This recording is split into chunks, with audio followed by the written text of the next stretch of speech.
Pierre-Alexandre Anglade, bonjour. Bonjour. Et bienvenue. Le mercredi 5 avril, Elisabeth Borne recevra les syndicats. De quoi doit-elle débattre avec eux? De tout, y compris du retrait des 64 ans éventuels? Je crois que la Première ministre a été assez claire dans son invitation. C'est tout doit être discuté, sur le travail notamment, les conditions de vie au travail, la manière dont les carrières évoluent, la pénibilité qui est très présente. Parce que qu'est-ce qu'on constate dans ce mouvement des opposés aux retraites? Il y a effectivement la volonté pour une partie des Français de ne pas travailler 2 années de plus. Mais il y a aussi un mal-être qui s'exprime dans la société française, un mal-être au travail, un mal-être dans sa vie d'actif. Qu'on n'a pas su traiter avant de faire ce texte. Et qu'on n'a effectivement pas traité dans son entièreté. Donc tout ça doit être mis sur la table. Et puis moi, je crois que ce qui est important, c'est que les syndicats puissent venir parler de ce dont ils ont envie.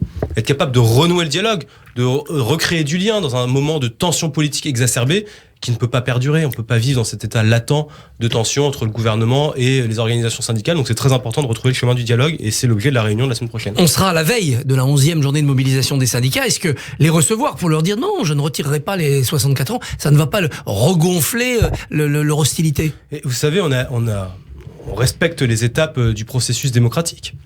Cette réforme, elle a été présentée au moment de l'élection présidentielle, puis dans les élections législatives. Il y a eu le temps de la négociation syndicale à l'automne, puis de la négociation politique avec les différents groupes à l'Assemblée nationale, le débat parlementaire. Puis ce débat parlementaire, il s'est terminé. Et maintenant, le texte est devant le Conseil constitutionnel.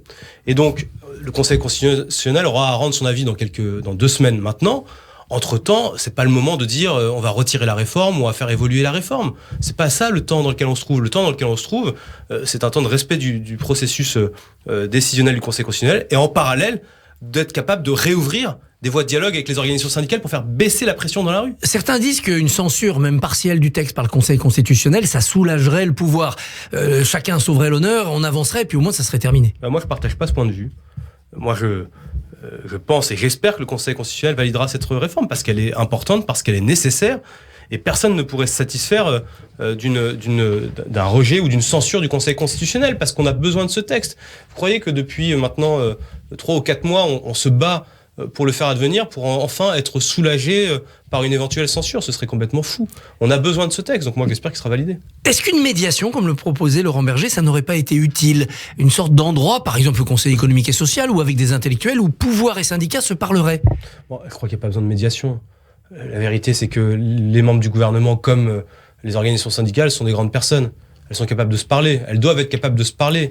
Et médiation ou pas médiation, au fond, ce sont des mots. Qu'est-ce que ça veut dire? Ça veut dire qu'il y a une volonté de part et d'autre de renouer le dialogue. Et moi, ce que je retiens dans les interventions de Laurent Berger, c'est que lui aussi souhaite pour avoir cette discussion. Donc après, les uns parlent de médiation, d'autres la refusent. Moi, je crois que ce qui est important, c'est qu'on soit capable de se parler à nouveau. C'est extrêmement important. Après, le reste, c'est de la sémantique. Vous voyez ? Une autre polémique enfle à l'occasion de ces manifestations, plus celle de Sainte-Soline ce week-end, c'est la polémique sur l'ordre public.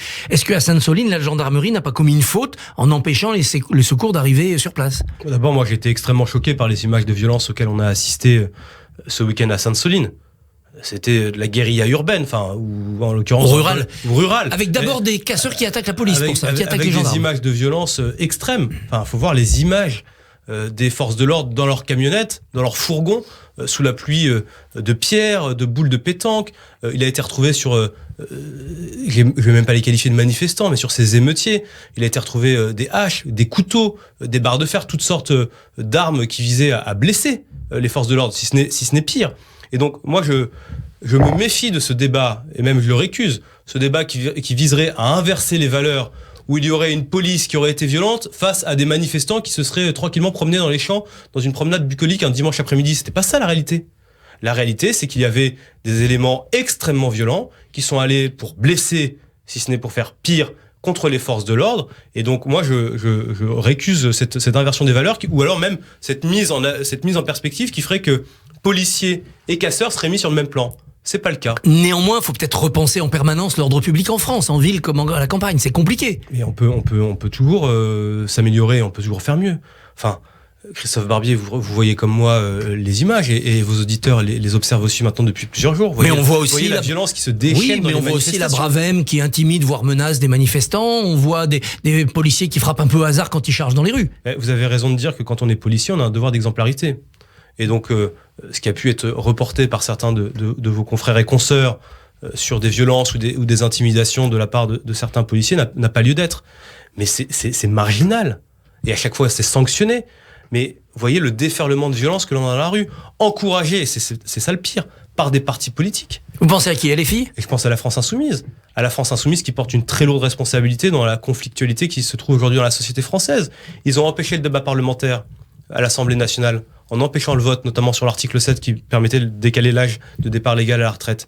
Ils ont menacé, intimidé les députés et les ministres dans l'hémicycle. C'est le fameux assassin contre Dussopt. C'est ce député de Thomas Porte qui met son pied sur une tête symboliquement coupée, qui était en fait un ballon à l'effigie d'Olivier Dussopt. Toute cette violence que l'on a constatée à l'Assemblée nationale, elle se retrouve dans la rue.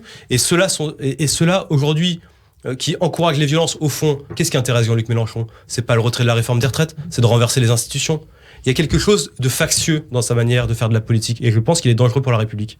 Ce sont les communistes et non LFI qui vont porter dans leur niche parlementaire le 4 mai une résolution qu'ils avaient déjà déposée en juillet avant qu'elle soit retirée contre l'instauration par Israël d'un régime d'apartheid. Comment réagissez-vous à cette perspective ? Et là encore, les mots ont un sens. Régime d'apartheid, ça renvoie aux heures les plus sombres de ce qui a été le régime sud-africain.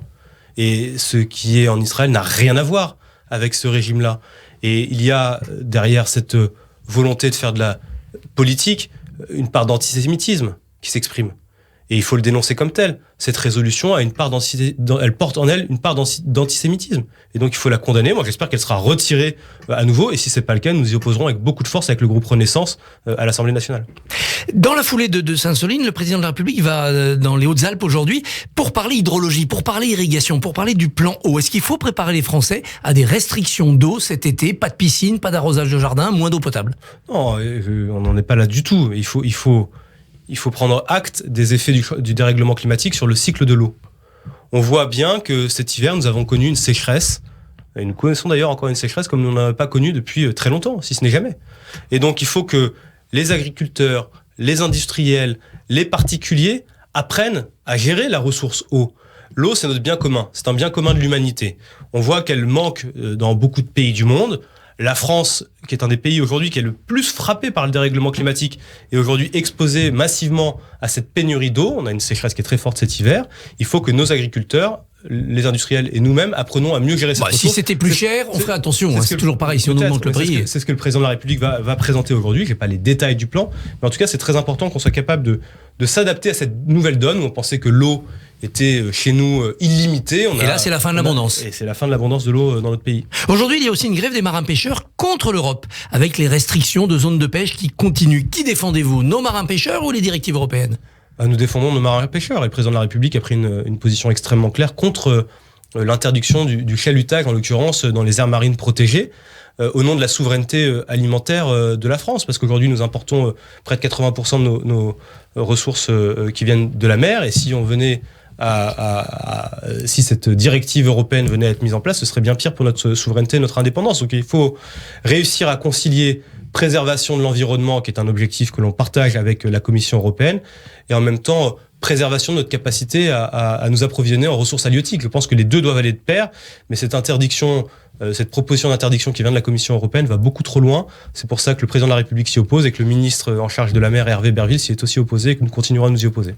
Bruxelles va aussi reprendre tout doucement la surveillance des comptes des États de l'Union européenne après le traumatisme causé par la pandémie. La France a-t-elle de bonnes chances d'être sanctionnée par l'Europe ? Je ne crois pas. Je crois qu'on a eu ces derniers jours des résultats extrêmement positifs sur la réduction des déficits et notamment ça part par rapport au PIB où on voit bien qu'on est sur le calendrier qu'on s'était fixé pour arriver progressivement d'ici à 2027 en dessous de la barre des 3% qui est fixée par les institutions européennes. Et donc cet objectif de réduction de la dépense publique, c'est un objectif politique prioritaire porté par Bruno Le Maire, porté par Gabriel Attal et qui est au fond un objectif que tous les Français et toutes les Françaises devraient partager. Dire préserver la France des déficits, c'est assurer notre souveraineté pour l'avenir et éviter que une charge de la dette trop importante pèse sur les générations à venir. Mais ça veut dire qu'on peut plus se permettre le quoi qu'il en coûte. Mais le quoi qu'il en coûte est terminé.